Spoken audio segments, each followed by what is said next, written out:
Sok szeretettel köszöntök mindenkit. Ez a 21. század intézet és Hídvégi Balázs független európai parlamenti képviselő közös rendezvénysorozatának a harmadik konferenciája. A rendezvénysorozatunknak a címe Európa a 21. században, és a mai konferenciánkat pedig Európai Birodalom vagy Népek Európája címszó alatt tartjuk meg. Én Deák Dániel vagyok, a 21. század intézet vezető elemzője. Most pedig elsőként szeretném felkérni Hídvégi Balázs független európai parlamenti képviselőt, hogy tartsa meg köszöntőjét.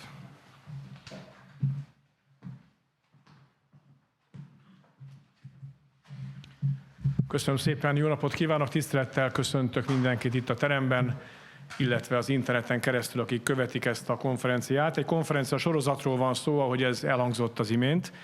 Ez már a harmadik alkalom, és Európa jövőjéről beszélünk. Beszélünk erről azért, mert egyrészt ez ott van az európai politikának a napirendjén. Néhány hónappal ezelőtt a francia köztársasági elnök kezdeményezésre indult el egy konferencia, egy vita sorozat egész Európában arról, hogy milyen is legyen az európai együttműködés a jövő években és évtizedekben. Már csak ezért is érdemes ebben részt venni, és a nemzeti gondolatot, a szuverenista Európának az üzenetét minél erősebben és világosabban megfogalmazni és körbejárni. Ez már a harmadik alkalom, és hadd említsem csak röviden azt, hogy milyen komoly gondolkodók vettek már részt ebben, és járultak hozzá ehhez a konferenciához. És egyben hadd köszönjem meg ismét a 21. század intézet közreműködését Békés Mártonnak, aki a konferencia sorozat igazgatója, Schmidt Mária professzorasszonynak házigazdaként is és együttműködő partnerként is. Hallottuk a korábbi események kapcsán már Frank Füredi gondolatait, az azóta sajnos közülünk eltávozott George Schöpflin, tehát Schöpflin György előadását is ebben a témában, illetve megszólalt Giorgia Meloni, megszólalt Richard Legutko, az európai konzervatívok és reformerek pártcsalád képviseletében, illetve itt volt François-Xavier Bellamy képviselőtársunk szintén Franciaországból. És a mai alkalommal is nagyon komoly embereket sikerült meghívnunk, és köszönöm szépen, hogy elfogadták a felkérést. Szólni fog a konferencián David Engels, belga kutató és akadémikus, aki Poznánban, Lengyelországban él és dolgozik, Krzysztof Szerszky, aki Lengyelország ENSZ nagykövete, és nem olyan sokkal ezelőttig pedig a lengyel köztársasági elnök nemzetközi politikai igazgatója volt, és itt van Hervé Juvin, EP képviselőtársam Franciaországból, aki az Identitás és Demokrácia Alapítványnak is a vezetője. Megmondom őszintén azt is, hogy fölmerült bennünk az itt az elmúlt napokban, hogy vajon megtartsuk-e ma ezt a konferenciát, legyünk teljesen őszinték ezzel kapcsolatban, hiszen Európában egy radikálisan új helyzet állt elő azzal a háborús konfliktussal, ami itt tőlünk néhány száz kilométerre dúl, és gondolkodtunk azon, hogy vajon ilyen körülmények között ne halasszuk-e inkább el. Végül abban maradtunk, és arra jutottunk, hogy nem halasztjuk el, mert véleményünk szerint ez a konfliktus talán még élesebbé teszi csak azokat a kihívásokat, és azt a szükségszerűséget és sürgető jellegű kihívást, ami előtt egyébként az európai együttműködés áll.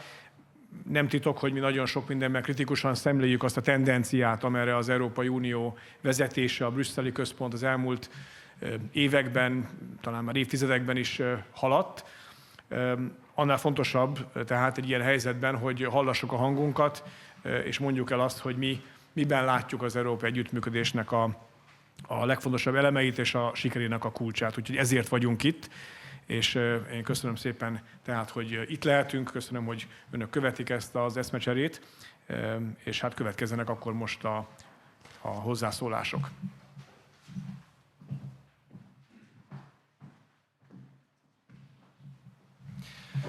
Köszönöm szépen. Elsőként az előbb említett Krzysztof Szerszkynek, a lengyel köztársasági elnök nemzetközi politikai irodájának volt vezetőjének, jelenleg Lengyelország ENSZ nagykövetének videó előadását fogjuk megnézni. Ennek a címe az Európai Unió politikai rendszerének jövője. Good morning, everybody. Let me start by greeting you from the New York City, from the Polish mission to the United Nations, and thanking the organizers for this kind invitation to this important conference. And while being here, the ambassador of Poland to the United Nations, why I should say that all the positions and opinions that I will present is my private position, taken mostly from my perspective as an academic. I'm dealing with the question of the European Union and the political system of the European Union for many years in my academic work. So this is what I will be presenting is my private and academic opinions. I was asked to say some words about my vision and my opinions of the future of Europe and the way it should be constructed and the way that it should work to best serve the common good of the European nations and states. And I'm coming from the School of Political Systems in the political sciences. So let me present my opinions in the 3 points concerning the 3 major perspectives on the political system that coming out from the theory. First, about the construction of the political system of the European Union. Second, the dynamics of the system, and the third, the environment of the system.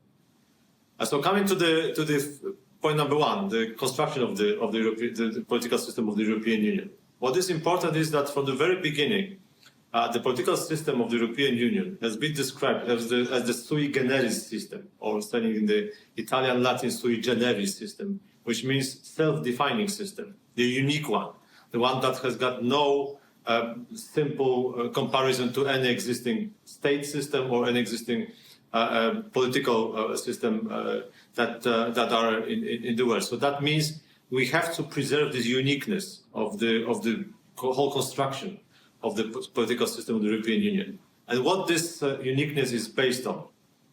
And in my opinion, this is what I once defined as reversed federal logic.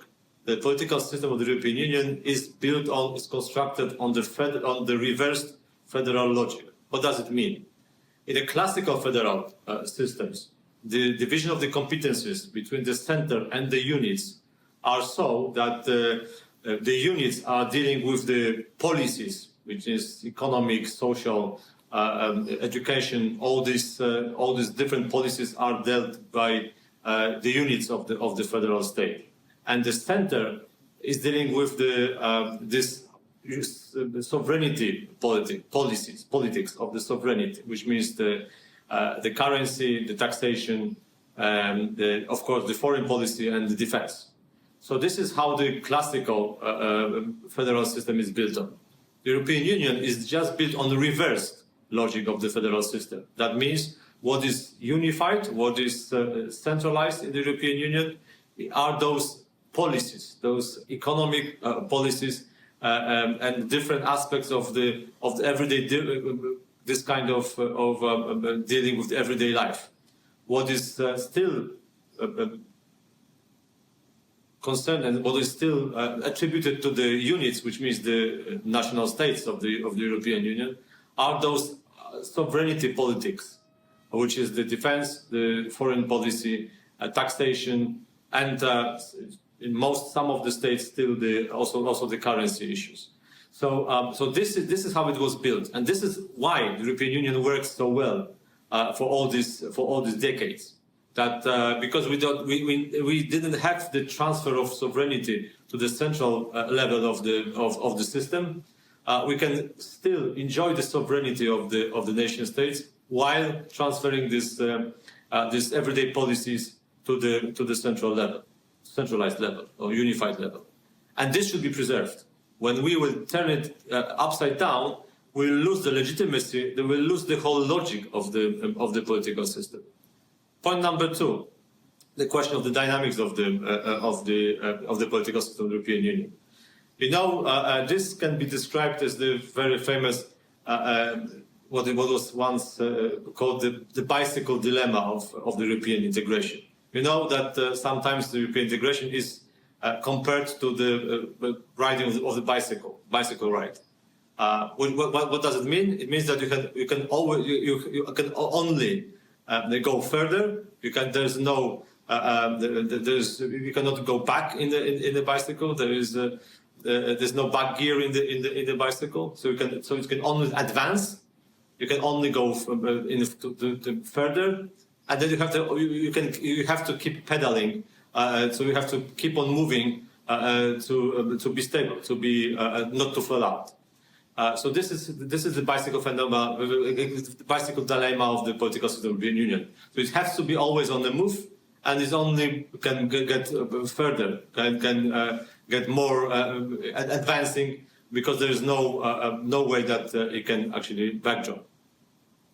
And so to get this, to realize this bicycle dilemma of the European Union, we always need, the system of the European Union needs to find the energy for advancing the integration. So always find the new spheres, new ideas to advance the European integration. And that's, as we know, it can be done in two ways. Either by enlargement, so to get the new energy, to consume the new energy coming from the new member states, or by unifying. That means extending the unified policy to the new areas. And that's how the European integration developed for all these years, either by enlargement or by unifying the new spheres of policies, as we said before. And nowadays we are in the crucial moment that the system is trying to find the new energy for the future bicycle ride. And there's a problem, because there's no easy enlargement anymore, and the need and the taste for enlargement is very limited now in Europe. So they cannot really find the energy through enlargement, because there's either easy enlargement, nor there is a taste for enlargement. So so maybe unifying, and of course there's a obvious new sphere of unification, which is building up the social union. But that, if that could have happened, only if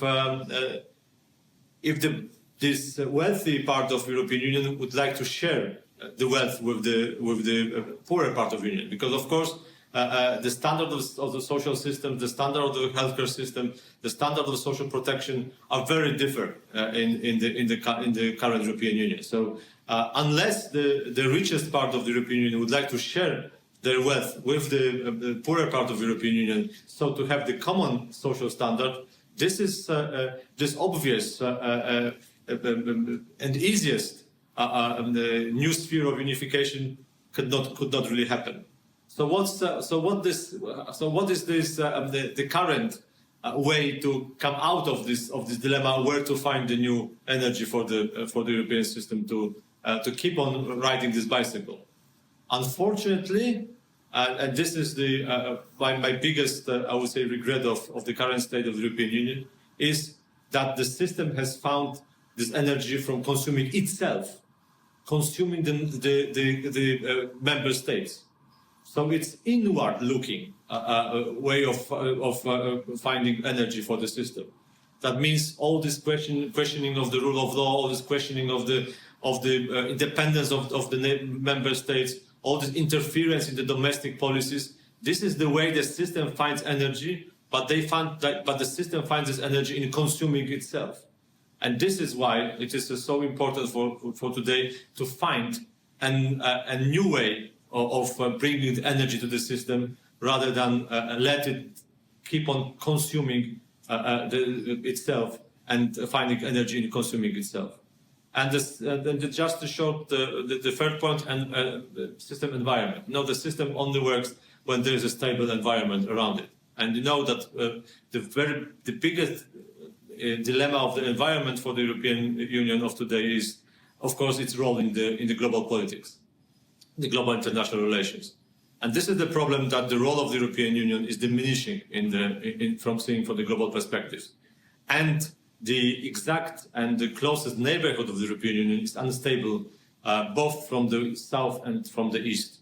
And this is why we should, through the cooperation of the member states, through the finding the common solutions to the global problems, rebuild the position of Europe in on the global arena by stabilizing our closest neighborhood and then playing an important and positive role in the international relations. This is also the issue and the dilemma number 3 for the European Union. So to sum up this maybe too long speech, I would just say preserve the uniqueness of the European system by preserving this reversed federal logic, trying to find the source of energy different than consuming itself as a political system. That means addressing its own member states, and thirdly, stabilizing the role of Europe in the international relations. That's my 3-point recipe for the future of Europe. Thank you very much. Köszönjük szépen! A következő videó előadónk az David Engels történész, a Poznani Institut Záhodni senior elemzője. Az ő előadásának a címe az EU birodalom és a régi Sacrum Imperium. The European Union is often enough described as an empire by its critics, while at the same time many EU federalists say that the European Union has yet to become an empire. Both probably have something very different in mind when they use the word empire. Some fear that the EU would usurp even more power to suppress national and regional autonomy at home. Others hope that Europe would finally regain a dominant position in world politics. But does the term empire really automatically imply those two facets mentioned above? Or does the real fault line between what EU federalists hope and EU sceptics fear not lie on a completely different level than on that of the dichotomy between nation-state and empire? As a conservative, as well as a Western patriot, I would want to make a strong case for the idea that the only truly realistic choice we are faced with today is not a choice between nation and empire, but rather between EU centralism and the old and truly European idea of a Christian Sacrum Imperium. Even if many liberal conservatives do not want to hear this, the nation-states, merely on their own, are no longer suitable as a political model to secure the future of the Western peoples. Too numerous, too insignificant, too technologically backward, and too crisis-ridden. The more than 40 small states into which our continent is disintegrating, most of which do not even correspond to the population of a small Chinese town, are simply not up to the task anymore. Close and institutionalized cooperation is therefore essential if Europe is not to become even more of a pawn in the game of its neighbors than it is today. What this means in concrete terms has been made abundantly clear by the events of the last few days in Ukraine and the utter helplessness of the European neighbors in watching this catastrophe. Unfortunately, many believe, both positively and negatively, that the EU is the only way European states can work together, so that it is hardly surprising that the critiques of the European Union would rather even do without any form of European integration and say goodbye to world history while taking refuge into a kind of self-Switzerlandization than to accept the further dissolution of their national culture and identity. And for sure, one can certainly understand this skepticism, because the EU unfortunately does not stand for a proud and independent West that honors its past values and traditions and protects the nations as basic element of democracy, but rather for centralism, globalism, multiculturalism, semi-socialism, and technocracy. But the EU is not the only way in which a successful European integration can take place, for there is another model that not only allays the fears of most EU critics, but also does justice to our historical traditions. The idea of the old medieval empire as manifested not only in the Sacrum Imperium, the Holy Roman Empire, but also in the many other supranational empires of that time. First and foremost, the Hungarian Empire of Matthias Corvinus and the Polish-Lithuanian Commonwealth. All these state formations that not only lie at the root of our present-day European history, but also represent completely different values. than the bureaucratic and semi-socialist coercive state invoked by the EU federalists. It was not by accident that Hungary has based its new constitution, together with the new definition of its sovereignty, not on positivism and relativism, but rather on the reference to the crown of St. Stephen's as the highest and transcendent symbol of Hungarian identity. What we therefore need is a new European constitution that learns the lessons from the Hungarian constitution and transforms the soulless and technocratic European Union into a new, truly holy empire, respecting our cultural diversity and traditions while defending us from outside menaces. From this perspective, the old empires were first and foremost communities of destiny, a shared mission, not only political or economic, but also cultural and spiritual, which goes far beyond simply ensuring prosperity, mobility, or the rule of law. Central to this is, of course, the idea of transcendence. That means the fact that such a holy empire does not have to be understood in secular terms only, but rather as the earthly manifestation of an otherworldly principle. That means as an order that is certainly also founded on the rule of law, but which nevertheless points beyond the mere realm of positivism. The old empires, therefore, were not the fruits of the ever-changing decisions of random majorities, or of the provisional negotiations of diverse and unstable compromises. They were rather founded on the common belief in the concept of a single goodness, truth, and beauty, which can, admittedly, only ever be approached, but which must be presupposed as existing if society is not to decay or pervert. In other words, reach the stage of cultural decline we witness today. The idea of a holy empire logically also implies a positive relationship with our Christian heritage, which must be recognized and nurtured as the ultimate spiritual essence of our civilization. Of course, this in no ways implies an anachronistic dissolution of the separation of powers, or even the discrimination against other forms of religion, just as these were already under explicit protection in the old empires. But it does mean that maintaining the identity of a united Europe is only possible if Christianity is not regarded as just an accidental religion among many others, but as our ultimate positive point of reference, as a regulative idea, as the core of Western civilization. The old empires represented also, from the very beginning, a supranational ideal, for it was out of the Carolingian Renovatio Imperii, as well as of the Hungarian and Polish-Lithuanian empires, that most European nation-states developed in the first place. From this point of view, the old idea of the empire would also be an ideal solution for our present conflicts between national and European democracies, since it would incorporate both and transcend them at the same time.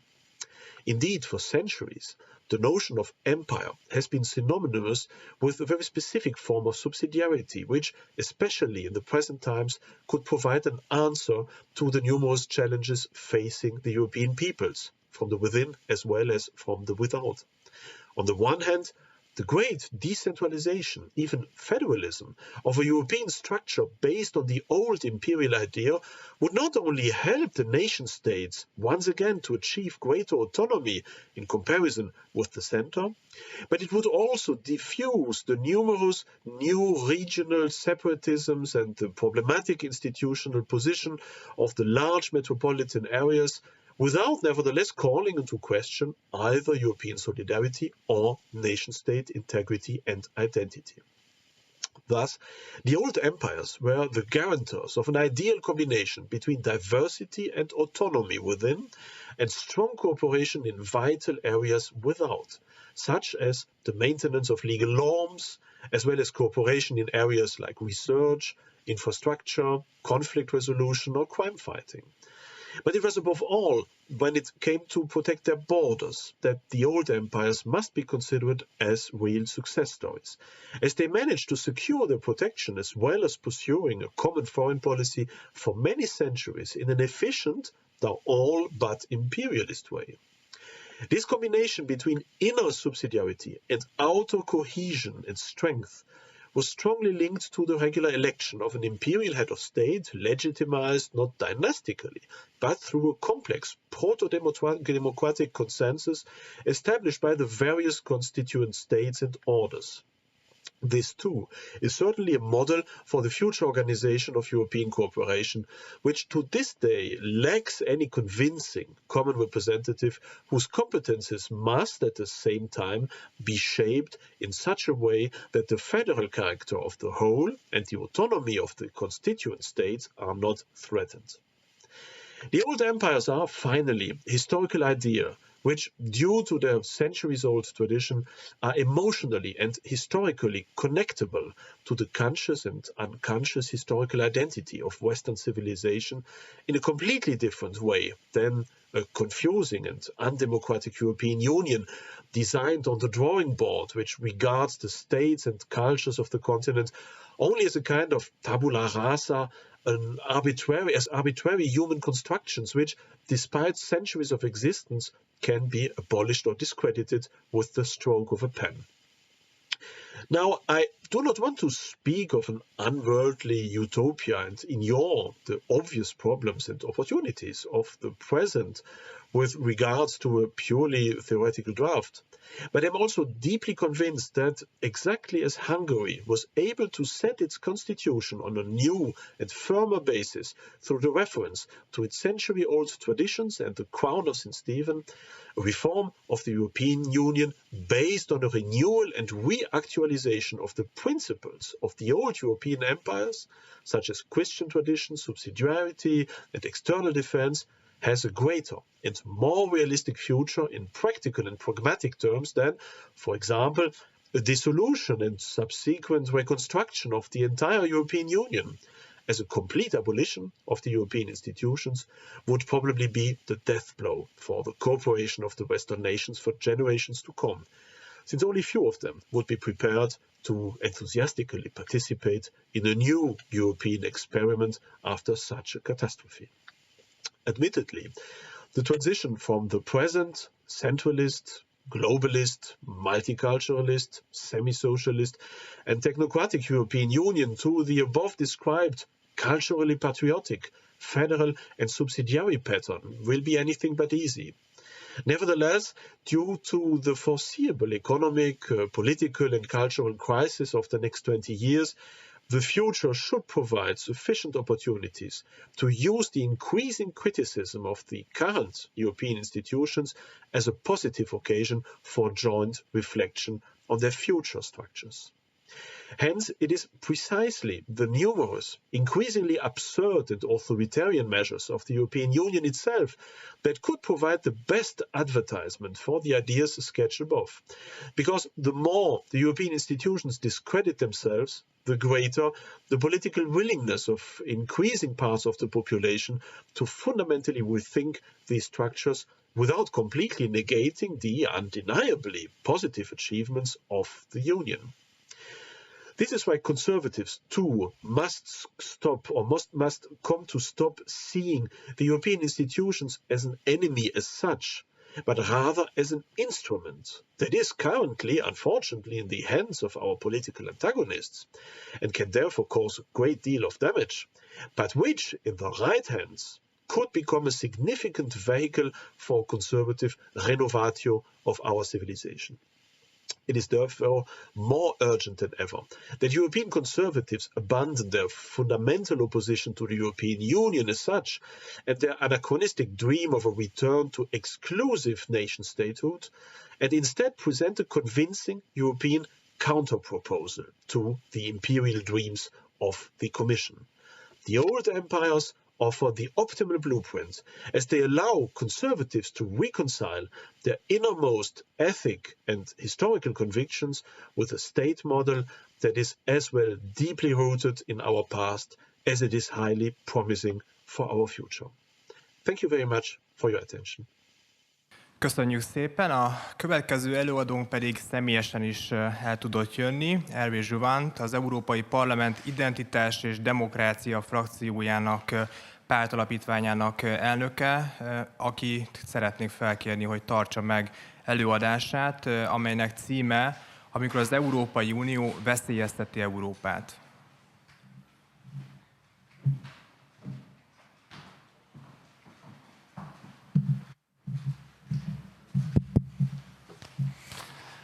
Bonjour à tous, je suis désolé, mon hongrois est encore extrêmement faible, malgré les leçons que mes collègues ne manqueront pas de me donner, et c'est pourquoi je vais me permettre de vous parler en français.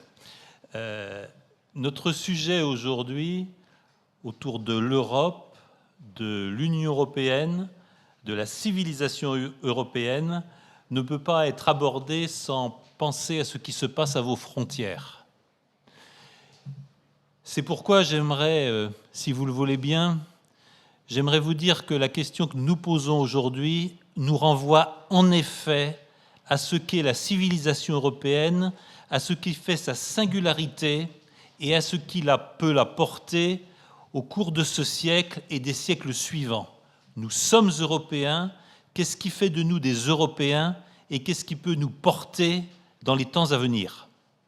Ceci nous conduit naturellement à interroger la manière dont l'Union européenne sert ou détruit l'Europe.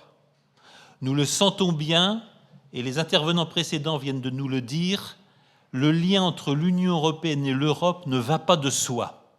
Je pense même pour ma part que ce lien est en train de se distendre, que des questions graves sont posées sur le fait que l'Union européenne peut être le moyen de déconstruire l'Europe, voire de détruire l'Europe comme civilisation, et nous devons y penser à la lumière des événements qui sont en train de se dérouler à l'Est.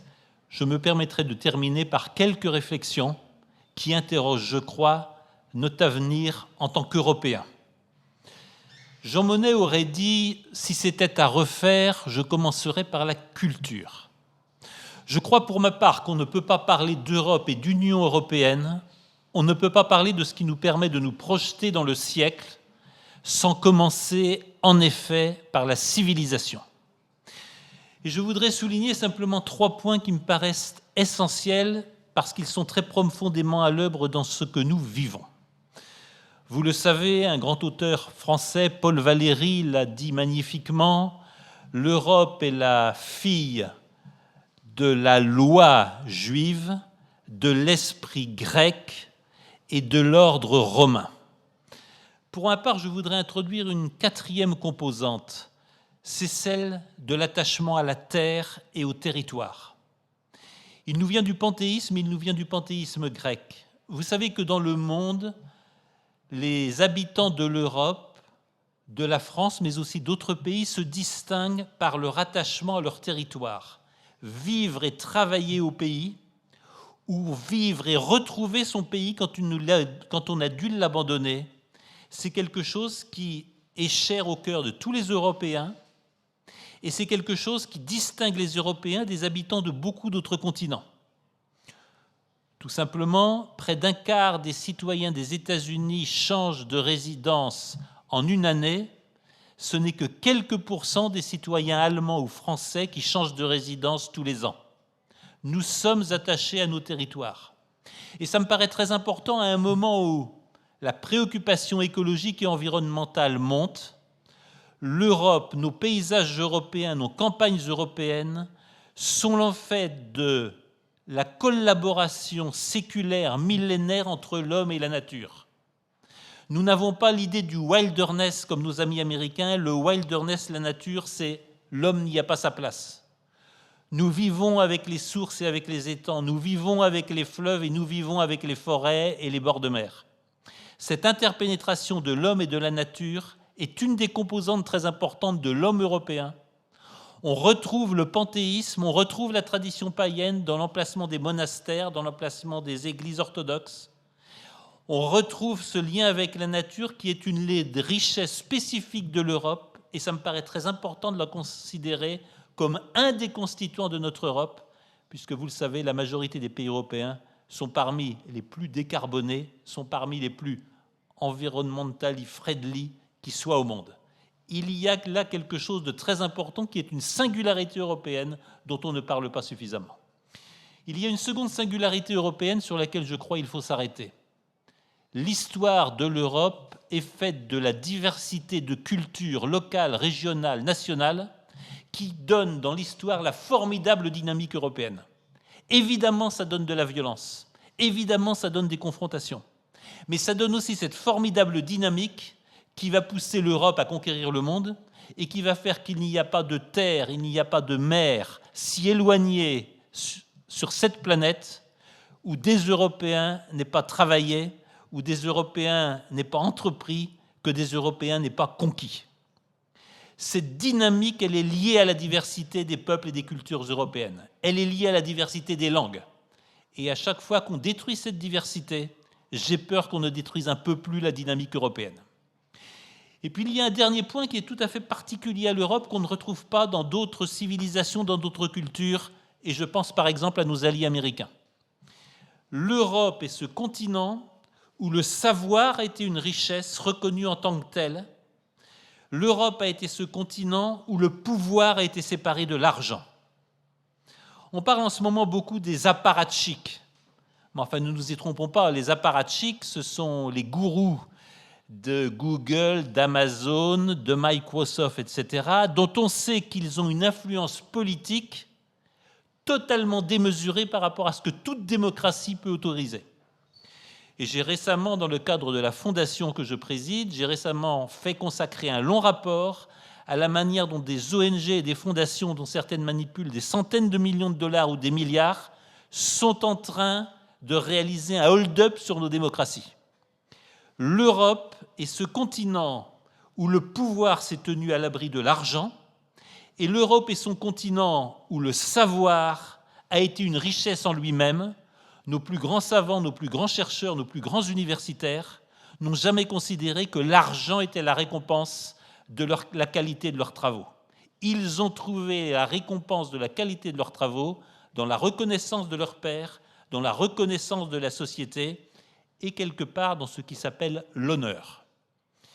Ces trois composantes de ce que je crois être au cœur de la civilisation européenne me conduisent naturellement à interroger la relation que l'Union européenne entretient avec l'Europe. Et pour le dire très clairement, cette relation est compliquée. Cette relation est compliquée pour plusieurs raisons, la première étant la relation difficile que les institutions de l'Union européenne entretiennent avec la démocratie. La démocratie, vous le savez, c'est l'alliance de deux mots qui ne vont pas de soi. Démos, le peuple, kratos, le pouvoir. Comment fait-on pour que le peuple et le pouvoir, ça marche bien ensemble ? Les plus grands théoriciens de la démocratie, je pense à Jefferson et Madison aux États-Unis, je pense à Sieyès en France, je pense à beaucoup d'autres, je pense naturellement à Tocqueville, ont trouvé que le peuple et le pouvoir, ça pouvait aller ensemble à travers le droit.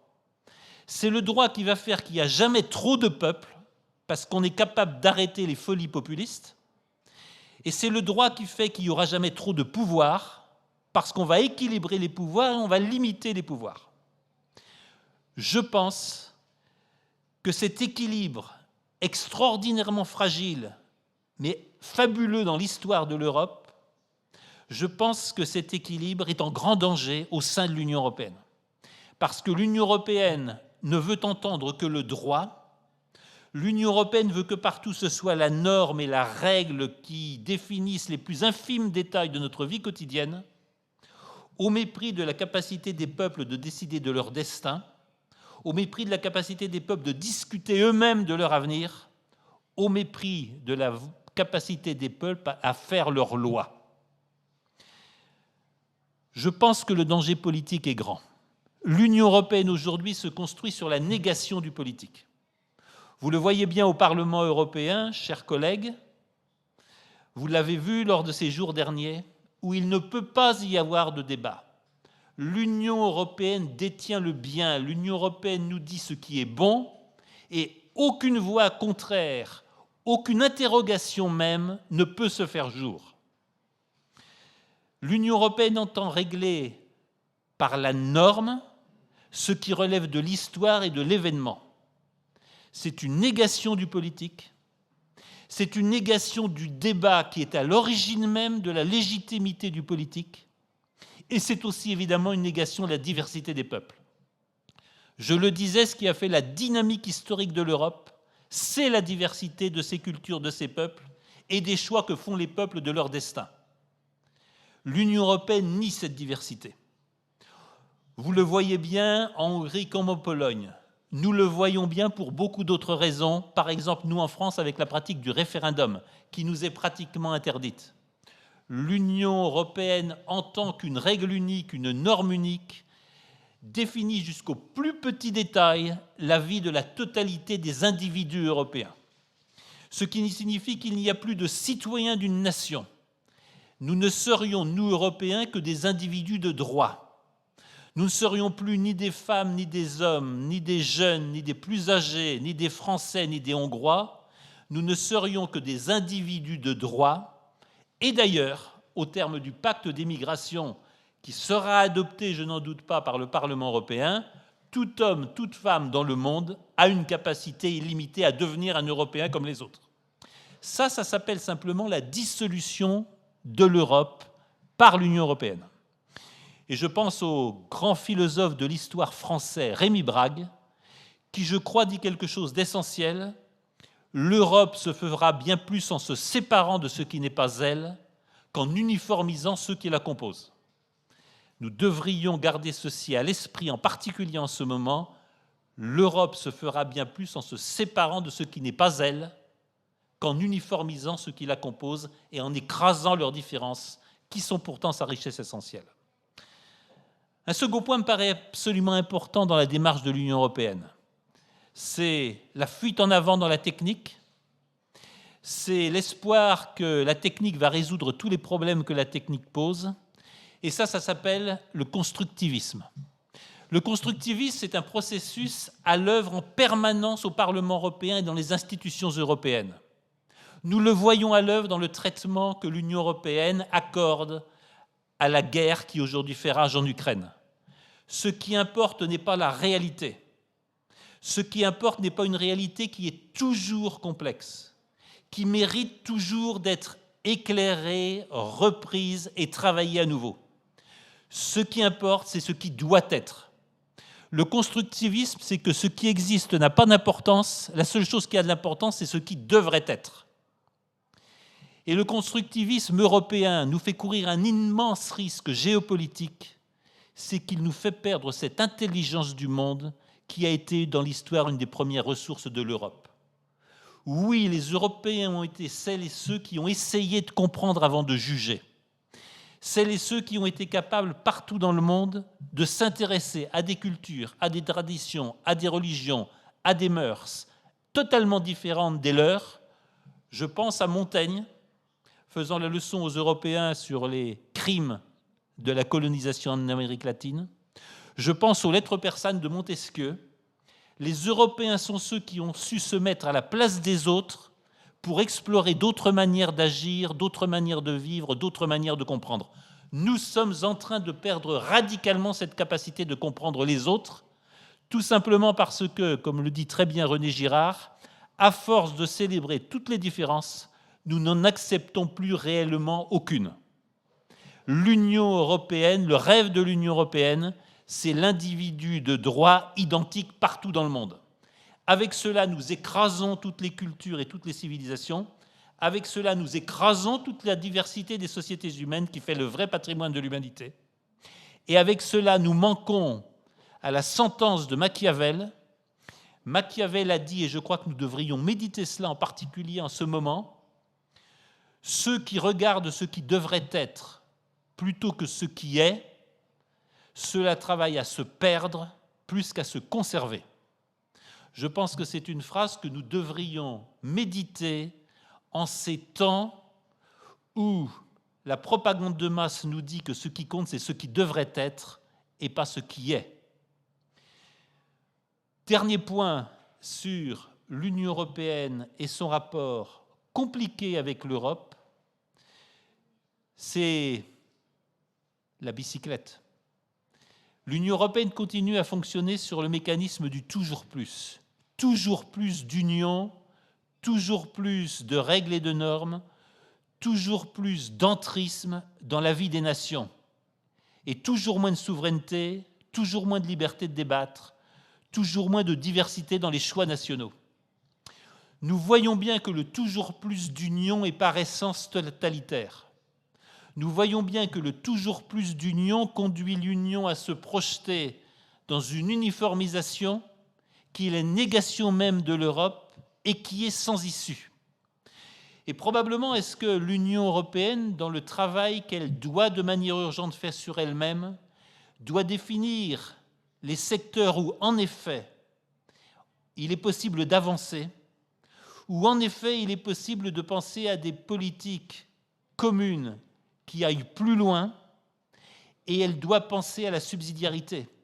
Nous devons retrouver le vieux mot de subsidiarité que nous devons d'ailleurs aux travaux de l'Église catholique il y a bien longtemps. La subsidiarité qui veut que tout ce qui peut être décidé en local, tout ce qui peut être décidé au niveau national, reste au niveau local et au niveau national. Que l'Union européenne ne s'occupe que des sujets qui sont les siens, ce sera une excellente chose, nous respirerons mieux, et probablement est-ce que l'Union européenne pourra trouver dans la vitalité retrouvée des nations ce qui fait la force même de l'Europe. Tout ceci nous conduit naturellement à nous interroger sur la situation actuelle. J'aurais naturellement une pensée pour toutes les victimes du conflit en cours. Une pensée pour les victimes ukrainiennes, une pensée aussi pour les 14 ou 15 000 morts du Donbass au cours des 8 dernières années, et une pensée pour toutes celles et tous ceux, je crois qu'ils sont nombreux aux frontières de la Hongrie, je crois qu'ils sont nombreux à arriver dans la gare de Budapest, toutes celles et ceux qui voient leur cadre de vie, leur choix de vie, leurs espoirs de vivre détruits. Mais enfin, tout ceci nous interroge naturellement sur et l'Europe et l'Union européenne dans tout cela. Je vais vous le dire très franchement,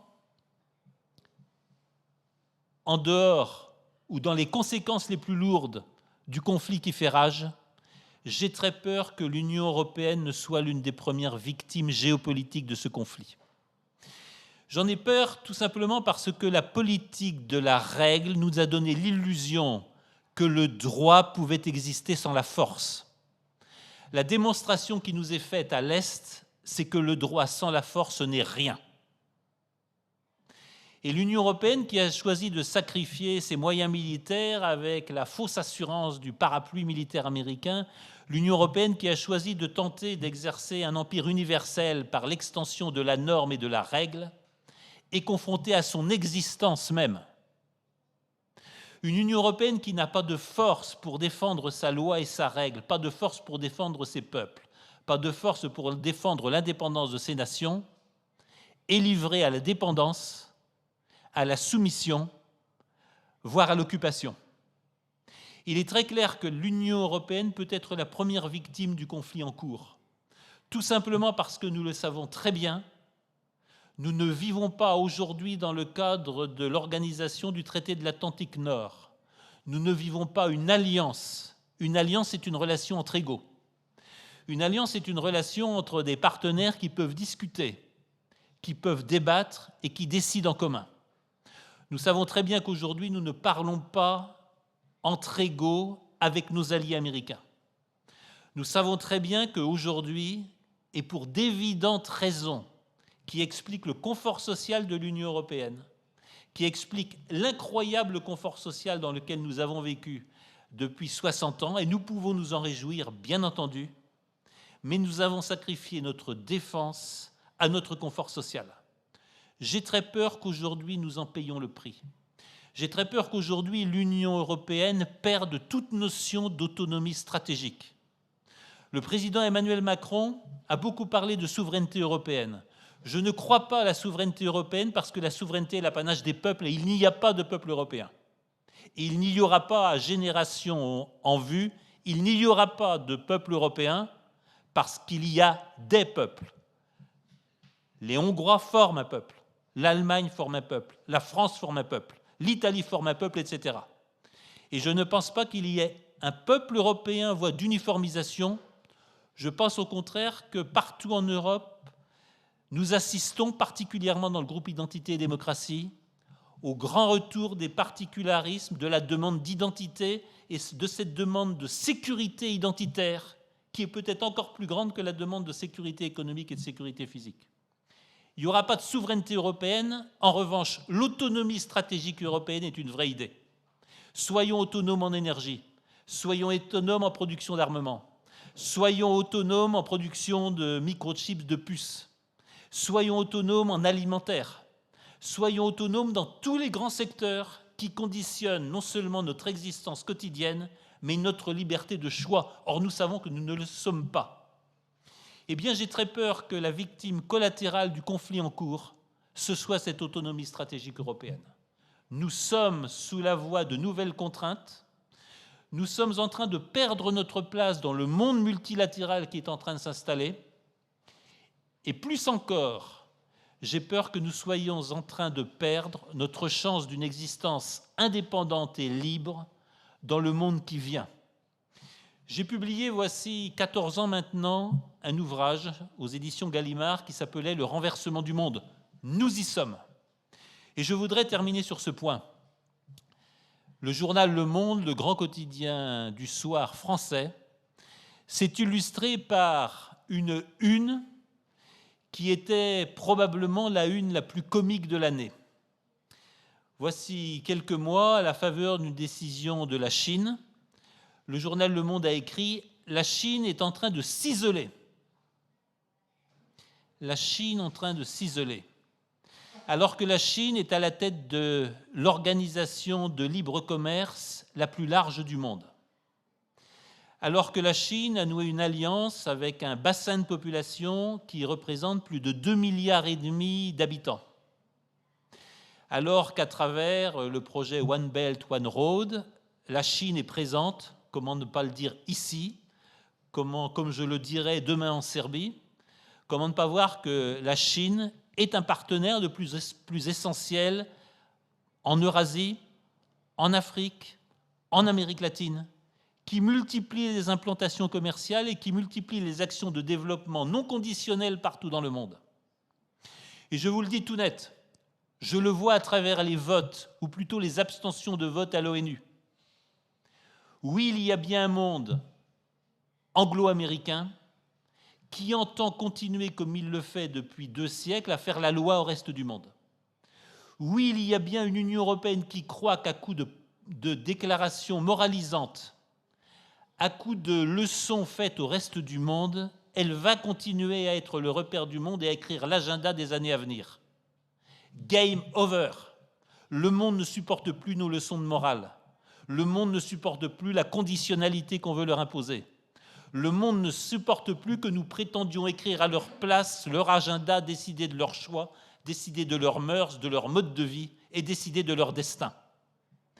Ma grande inquiétude à la suite du conflit qui se déroule, c'est tout simplement que nous soyons en train de perdre cette intelligence du monde qui a fait notre force et tout simplement, comme l'avait dit le président Obama, en mettant en garde les membres du Congrès américain contre une politique de sanctions tous azimuts, à force de sanctionner tout le monde, c'est nous qui allons nous retrouver tout seuls. Eh bien, j'ai très peur qu'aujourd'hui, ce monde occidental dont nous faisons partie, cette civilisation occidentale à laquelle nous sommes attachés, elle soit en train de perdre le monde, de se marginaliser, et que ce soit elle qui soit en train de s'isoler.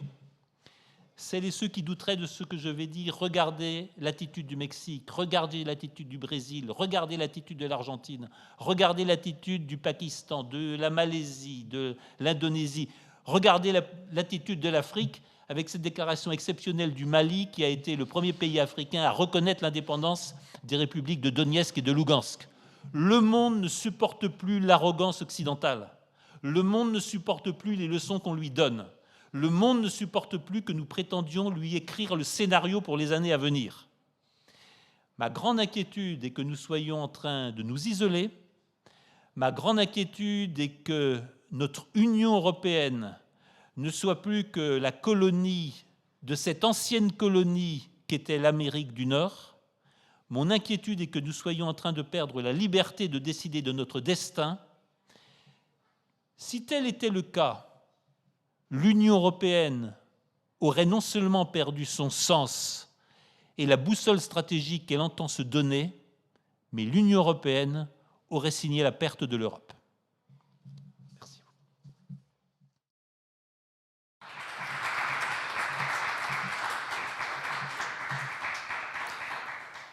Nagyon szépen köszönjük. Zárásként pedig következzen Hídvégi Balázs, független európai parlamenti képviselőnek a záró előadása.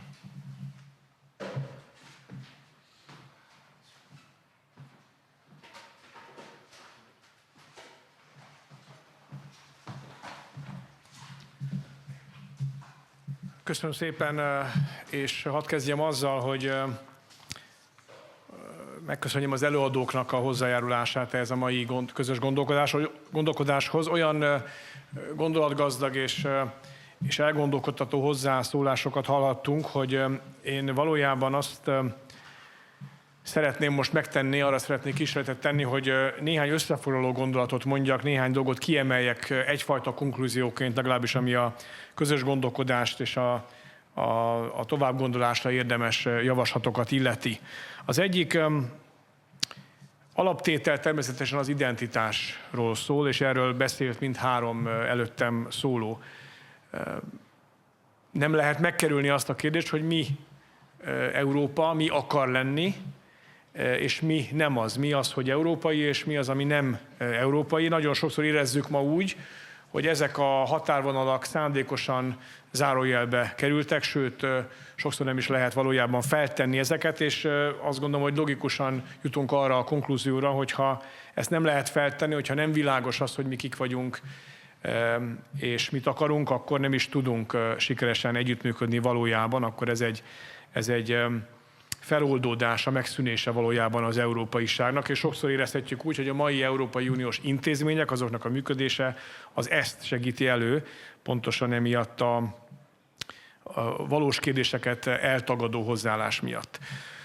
Ugyanide tartozik az a másik gondolat, erről is beszéltek az előadók, ami a határokról szól. A határokat ki kell jelölni, hogyha öndefinícióról beszélünk, vagy akár egy geográfiai, egy földrajzi egységről, az Európai Unióról adott esetben, akkor fontos, hogy annak legyenek határai, fizikai határai, ezeket jelöljék ki, ezeket tartsák tiszteletben, és legyen is elvárt az, hogy a határokat tiszteletben kell tartani. Az elmúlt évek egyik legnagyobb vitája, hanem a legnagyobb vitája volt, ugye az illegális beáramlással kapcsolatos vita, ebben Magyarország főszerepet vállalt. Örömmel látjuk azt, hogy jócskán elmozdult már, hogy is mondjam, részben a brüsszeli fővonal, meg úgy általában az európai partnereknek a hozzáállása ehhez, de még messze vagyunk attól az alaptételtől, hogy ezt teljes egészében elfogadnák, hogy egy külső határt nem lehet illegálisan és rendszerszerűen átlépni csak azért, mert akár egy multikulturális vágyálom okán szeretnének embertömegeket ide betelepíteni, vagy azért, mert gazdasági bevándorlás indul meg, és ez gyakorlatilag állandósul azért, mert nincs ellene fellépés. Magyarország megmutatta, hogy lehet ezzel ellen fellépni. Voltak erre más példák is, például Olaszországban korábban, de ez a politikai küzdelem nem dőlt még el. Én azt gondolom, hogy a határokat ilyen értelemben fizikailag is ki kell jelölni és meg kell védeni, de az identitásunk határait is ugyanígy nem szabad szégyelni, és ezeket védeni érdemes. Az egyik fő kérdés, ami fölmerül ugye általában is az egész Európai Uniós működést figyelve, az ugye a cél vagy eszköz, cél és eszköznek a kérdése. És én hadd idézek most itt a korábbi brit miniszterelnöktől, Margaret Thatchertől, aki 1988-ban Brüsszben mondott egy híres beszédet, ahol sok fontos dolgot elmondott, és többek között azt mondta, és ez fontos számunkra is ma, hogy az európai közösségek, ugye akkori elnevezését használta még, nem egyfajta végcél, hanem csupán az együttműködés formátuma, eszköze. Nem szükséges azt folyamatosan változtatni egy absztrakt, intellektuális koncepció diktátumai szerint. Az európai közösség, vagy ma unió, ugye egy praktikus eszköz arra, hogy Európa jólétben és biztonságban éljen a világban. És Thatcher azt is hozzátette, hogy független, szuverén államok közötti készséges és aktív együttműködés a legjobb módja annak, hogy sikeres tudjon lenni az európai közösség. És azzal fejezte be ezt a gondolatmenetet, hogy olyan módon kell történnie egy ilyen együttműködésnek, amely megőrzi a különböző hagyományokat, a parlamenti hatásköröket, és itt a nemzeti parlamentekre gondolt, és a nemzeti büszkeség érzését a saját országunkban, mert az évszázadok alatt ez volt Európa életerejének forrása. Ez nagyon fontos gondolat ma, amikor ilyesmiről nem illik beszélni Brüsszelben, hogy büszkék vagyunk a saját nemzeti identitásunkra például. Jelenleg egy történelmi dekonstrukció zajlik, azt mondhatjuk, Európában, mint ahogy máshogy is a világban, és ez nem vezethet máshova, mint a saját felszámolásunkhoz. Többen hangsúlyozták a hozzászólók közül, hogy Európának el kell fogadnia a saját keresztény tradícióit, azt a hagyományt, amelyből kinőtt, amely lehetővé tette az európai nemzeteknek a kialakulását és túlélését és létét, és amely Európát európaivá tette. És ez nem keverendő össze természetesen semmiféle vallásossággal, vagy a vallás kérdéseivel, az egy másik ügy, de egy spirituális, morális alapállást és pozíciót feltételez és hangsúlyoz. És akkor hadd idézek még egy nagy konzervatív európait, Helmut Kohlt, a korábbi német kancellárt, aki azt mondta, hogy Európa mindenek előtt egy olyan szellemi egység, amelyet keresztény öröksége határoz meg. És óvott attól már akkor is, a 80-as években, hogy túl centralizált, túl központosított irányba mozduljon el az európai együttműködés. És ebben az értelemben kell elutasítanunk, azt gondolom, a mindig több, mindig szorosabb Európának az erőltetését. Ez szerepel ugye az alapító szerződésben, akkor még ugye az eredeti megfogalmazás úgy szólt, hogy az európai népek közötti mind szorosabb együttműködés, és ameddig ez a békés egymás mellett és az együttműködést jelenti, addig ez nyilván rendben is van, de ez ma már egy önmagába forduló és egyébként eredeti jelentésétől kiüresedett szinte mániává vált. Ez a központosítás, ez a bürokrácia, a konstruktivista hozzáállás, akkor is, hogyha ez már nem szolgálja az eredeti célokat. Ez nyilvánvalóan veszélyes, és nem szabad engedni ennek. Hadd mondjak néhány szót itt arról a nagyon érdekes felvetésről, amiről Zsuván képviselő is beszélt az imént, ez pedig Európának a stratégiai autonómiája. Mit jelent ez? Ő említette az önellátásnak a szükségességét, és itt nyilván akármire is gondolunk, nehéz ezzel vitába szállni. Többek között egyébként pont az elmúlt éveket meghatározó járvány is megmutatta azt, hogy muszáj részben nemzeti, részben akár kontinentális szinten megteremteni azokat a képességeket, amelyeket baj esetén lehet használni. De nem csak erről van szó. Szót ejtettünk nyilvánvalóan a szomszédban most zajló háborús konfliktusról, de hadd emlékeztessek mindenkit arra, hogy 30 évvel ezelőtt már volt egy másik háború, itt megint csak a mi közvetlen szomszédságunkban, akkor éppen délen, a délszláv háború. És ha visszaemlékszünk rá, az háború is úgy ért végül is véget, hogy az Amerikai Egyesült Államok beavatkozott és véget vetett neki. És az európai együttműködés képtelen volt arra, hogy valamiféle hatásos megoldást arra a háborúra találjon, ez évekig eltartott. És itt vagyunk 30 évvel később, és én most sem látom azt, hogy Európa képes lenne önmagában olyan lépéseket tenni, amelyek megakadályoznák legelsősorban is egy ilyen konfliktus kialakulását, vagy azt hatékonyan tudnák kezelni. Szükséges az, hogy erről beszéljünk, mert a saját jövőnkről van szó természetesen. Magyarország nem véletlenül támogatja azt hosszú évek óta, hogy a délszláv térséget, a Nyugat-Balkánt integrálja az Európai Unió. Ezt mi nagyon sokszor elmondtuk, ez az egyik legfontosabb politikai célkitűzésünk. Nagyon lényeges ebből a szempontból az a politikai kiegyezés és kapcsolatépítés, amit Szerbiával folytatunk már évek óta, és nyugodtan lehetünk büszkék, mert ez a regionális stabilitás szempontjából egy nagyon-nagyon fontos eredmény, egy közös eredmény ezeknek a népeknek. Szükséges tehát ez a fajta hozzáállás, és ilyenekkel kellene valóban foglalkozni Brüsszelben, nem olyasmikkel, amivel most ott foglalkoznak. Úgy fogalmazott Krzysztof Szerszky az előadásában, hogy az Európai Unió jelen pillanatban a saját felszámolásába kezdett, mint hogyha ez a hosszú ideje tartó együttműködés kezdeni saját magát felszámolni, meggyengíteni. Ez az az Európa, amivel mi is vitában állunk. Ez az Európa, a szankcionáló Európa, a fenyegetőző, az állandóan mindenkit kioktató brüsszeli intézményeknek az Európája, amely folyamatosan olyan dolgokba akar beleszólni, amelyhez nincs jogköre, amelyek nem tartoznak a saját döntési körébe, és amely belső megosztottságot, bizalmatlanságot és konfliktus szít, és ennek egyébként Lengyelország és Magyarország a legfőbb elszenvedője az elmúlt időszakban. Ez a két ország sok olyan Brüsszelből erőltetett politikai, ideológiai, értékrendbeli iránnyal nem ért egyet, amelyet ott most nagyon erőltetnek, és ennek következtében egy ideológia alapú politikai támadásnak vannak kitéve. Ez nyilvánvalóan gyengíti az európai együttműködést. Megjegyzem, érdekes az a helyzet, ami kialakult, pont Lengyelország és Magyarország az a két uniós tagállam, amely most menekültek, és ezúttal valódi menekültek tömegeit fogadja, segíti Ukrajnából. Pont ezt a két államot támadták a legélesebben az utóbbi időben Brüsszelben. Hát talán ez a mostani helyzet hozzá segítheti az elvakult brüsszeli bürokratákat is ahhoz, hogy kicsit reálisabban álljanak hozzá a világunkhoz és a környezetünkhöz.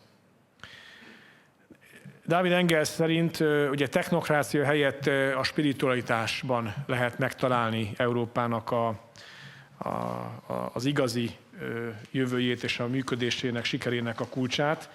És hadd idézzek akkor most egy francia, korábbi nagy államférfi, Charles de Gaulle-t, aki szintén így gondolkodott. Ő azt mondta, hogy az európai integrációról szóló viták gyakran, mint a nemzetek feletti hatalomról szóló utopikus mitoszok folynak, és ő azt mondta, hogy egy technokraták által uralt Európa, jelen pillanatban mi ezt látjuk és ezt kritizáljuk, egy technokraták által uralt Európa megsemmisíti az emberi nagyság minden formáját, megakadályozza az új cselekvési irányok kidolgozását, és ellehetetleníti a következményekért való felelősségvállalást is. Milyen igaza volt, és hadd kapcsoljam ezt ahhoz, amit Hervé Juvin mondott arról, hogy ma Európa tagadja a vitát. Nagyon sokszor szembesülünk ezzel az európai parlamenti folyosókon, illetve ülésteremben is, hogy gyakorlatilag itt a sokszínűség, a véleményeknek a diverzitása az nem egy érték ma már. A politikai korrektség, az erőltetett irány az, amit mondani kell, és ha valaki nem ezt mondja, akkor óriási ellenszében van, vagy egyáltalán nem is adnak neki szót, vagy nem veszik figyelembe azt, amit mond. A hatalom és a jog egyensúlya felborult, valóban ez látható. De akkor hadd zárjam viszont egy pozitív gondolattal, egy optimista megfogalmazással, és utalok megint David Engelsre, ő azt mondta, hogy minél inkább diszkreditálja magát a brüsszeli elit, és az az irány, ami ott most kialakult, annál inkább egy lehetőség ez egy konzervatív renovációra, egy olyan megújulásra, amely a saját identitásunkból indul ki, amely nem szégyelli azt, hogy európai, amely kiáll a saját hagyományaink, saját identitásunkért, azt megvédi külső erőktől, és egymást tiszteletben tartva képes arra, hogy megerősítse az európai nemzetek együttműködését. Mi ezt gondoljuk Európáról, és én remélem, hogy az a mai elhangzott előadások hozzásegítettek minket ahhoz, hogy ezt a konklúziót világosan és bátran megfogalmazzuk. Köszönöm szépen, hogy itt voltak, köszönöm a figyelmet az interneten keresztül is, és mindenkinek további jó munkát kívánok, viszontlátásra!